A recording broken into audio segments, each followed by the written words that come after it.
Hey, thanks for staying with us at 1:30. As we told you at the top of the show, New York State hit a milestone today. 85% of adult New Yorkers have at least one dose of the COVID vaccine. But what about that 15%?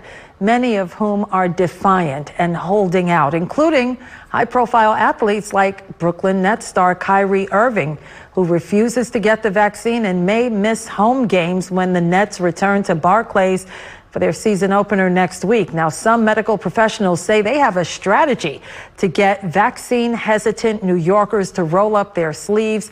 You got to hear this. Joining me now is Dr. Kellie Bryant. She's Assistant Dean of Columbia University School of Nursing. Dr. Bryant, good to see you.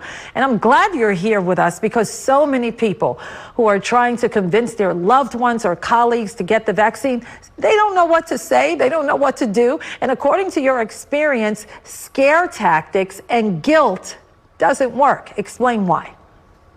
No, first, I just want to thank you for having me on today. And yes, you're absolutely right. Using scare tactics, using a lot of statistics, making people feel guilty for not getting the vaccine can actually lead to more resistance. So I find that technique does not work. I like to talk to people to find out what are their specific concerns, and really addressing those individual concerns I find to be very useful and more helpful. Yeah, so you believe motivation interviewing techniques are best. So explain what that is and how it works. Absolutely. So when we're talking to patients, it's really a collaboration. So the first thing is just to ask for permission to even have the discussion.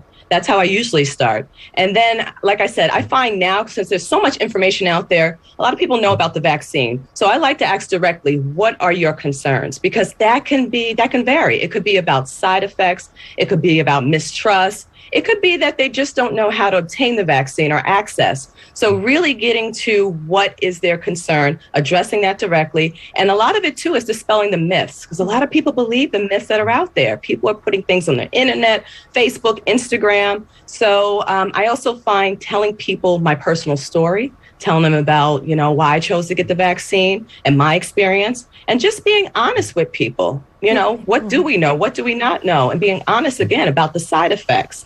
And just being empathetic, again, not making people feel guilty, knowing that these are true concerns that people have, and just being supportive. I've definitely had to accompany some of my family members and friends to get their COVID vaccine and just hold their hand because they're so nervous. But also trusting people, talking to people who have, like your healthcare provider, so that you can get accurate information. That is my best advice. Dr. Bryant, we here at New York One, we've been covering anti-vax protests, and they are fierce, okay? And there's one consistent theme that I've learned from so many protesters, and they say the government can't tell us what to put in our bodies. Now, how do you cut through that? That is tough. Again, I just really go back to, taking an altruistic approach. It's not just about the individual, and I know that's hard to comprehend, but we're doing this for our loved ones. We're doing it for our family members. We're doing it for our community. So just really trying to address it with different approaches. And again, there's a percentage that they're not going to get vaccinated. But all I can say is we try our best. We use these approaches, and, people do change their mind. Can you tell us quickly how you've dealt with a vaccine hesitant person, as they're called, and what did you say that made them go, okay?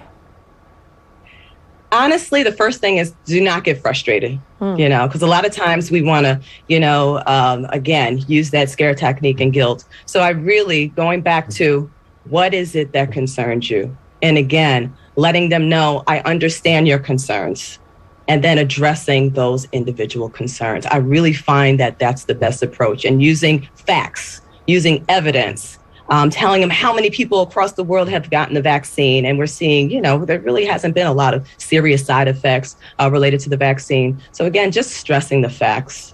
Okay, Dr. Kellie Bryant of the Columbia University School of Nursing, appreciate your time and your great advice. You stay well. Thank you.